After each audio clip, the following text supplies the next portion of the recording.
Imagine a civilization that built cities so organized they'd put some of ours to shame today. A civilization that engineered complex public works and traded across thousands of miles, and then just vanished. For centuries, their entire story was lost. So today, we're going to dive into one of history's greatest puzzles, the Harappan Civilization. Just let that number sink in for a second. 5,000 years ago. We're talking about a world that rose and fell long before the Roman Empire was even a thought. This is a story that isn't just written in ancient texts, but in brick and stone, just waiting for us to piece it all together. And to really get a handle on how big a deal they were, you have to look at who else was around at the time. Around 2600 BCE, while the Egyptians were busy building the Great Pyramids and the Sumerians were flourishing in Mesopotamia, the Harappans were building their own powerhouse civilization in the Indus Valley. They weren't just some footnote, they were one of the world's original urban giants. Now, for thousands of years, this entire civilization was basically lost to history, buried under layers and layers of earth. Then, about a century ago, a series of mind-blowing discoveries brought it all roaring back to life. Can you just imagine being one of those archaeologists back in the 1920s? You're out digging, and suddenly you unearth not just a few pots, but the actual blueprint of a highly advanced ancient city. The discoveries of Harappa and then Mohenjo-daro were a complete shock to the system. They totally rewrote the book on ancient South Asia. So, what was it about these cities that was so shocking? Well, it was their sheer sophistication. Honestly, walking through a Harappan city would have felt, in a lot of ways, incredibly modern. Let's take a look at how they actually built these places. You have to understand, this wasn't just a random collection of houses. Oh no. The design of their cities tells us that this was a society that valued order, planning, and community living on a massive scale. It was like they had a shared vision, a blueprint for how a city should work, that stretched across their entire civilization. And their level of organization was just astonishing. First off, the streets were laid out in a perfect grid, no chaotic, winding alleys here. Second, cities were usually split into two parts, a raised area called the citadel, probably for public buildings, and a lower town where everybody lived. And third, and this is wild, they used standardized, uniform, baked bricks everywhere. This points to some kind of central planning or a set of rules that everyone followed. If you need one single symbol of their engineering genius, this is it. The Great Bath at Mohenjo-daro.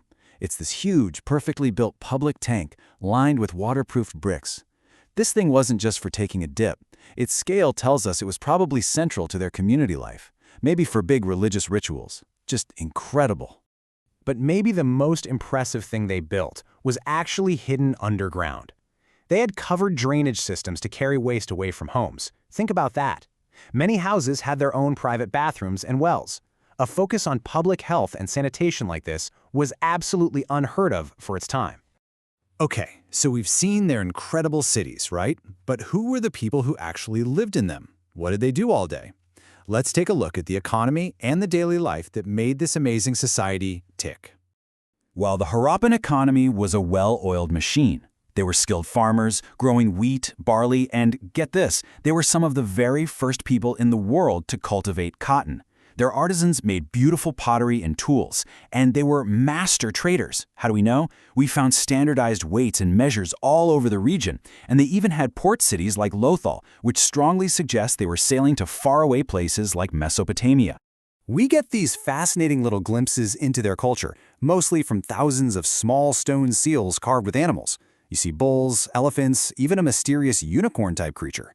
But you know what's just as revealing? It's what's missing. Unlike in Egypt or Mesopotamia, there are no giant palaces, no huge statues of kings, no massive temples, which leads to one very big question. Who was in charge here? And that question right there opens the door to the most fascinating part of this whole story. All this stuff we don't know. This civilization is defined just as much by its mysteries as it is by its incredible achievements. Seriously, think about it. How do you manage a civilization that covers a huge area with standardized bricks and weights, but with no obvious king or pharaoh? Was it a council of powerful merchants? A group of priests? We just don't have the answer. The silence on this question is just deafening. And that leads us straight into the next great puzzle, maybe the biggest one of them all. You see, they left behind a system of writing, a script full of these beautiful symbols, but we have absolutely no idea what any of it says. Yeah, the Indus script has stumped everyone who's tried to crack it.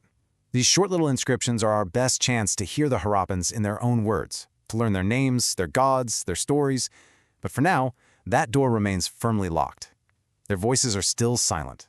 So you have this huge, super organized, successful civilization at the peak of its powers. And then, around 1900 BCE, the great cities start to empty out. The streets go quiet. The people leave. The final massive mystery is why. For a long time, the popular theory was some kind of dramatic invasion.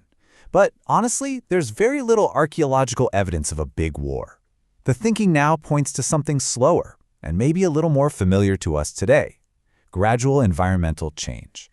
It looks like the climate got drier. The mighty Indus River might have changed its course, and people had to adapt, moving away into smaller farming villages. It wasn't one big collapse, but a slow, quiet transformation. So even though their cities emptied out and we can't read their writing, the Harappan legacy is just monumental. Their existence proves that the story of early civilization wasn't just happening in Egypt and Mesopotamia. There was a third, equally brilliant chapter being written along the Indus River. Just remember that date, 2600 BCE. That's when they were at their peak. It's such a powerful reminder that things like advanced urban planning, brilliant engineering, and long-distance trade were already happening in South Asia thousands and thousands of years ago. These people were true pioneers. So, what's the big takeaway? The Harappans teach us that history isn't just found in books, it's also written in bricks, in streets, and in silence. They show us that a society can be incredibly complex and orderly without the giant monuments to kings we see elsewhere. And they're a timeless warning about how even the greatest civilizations can be changed forever by a shifting environment. Their silence doesn't mean they have nothing to say, it just challenges us to listen a little closer to the amazing clues they left behind.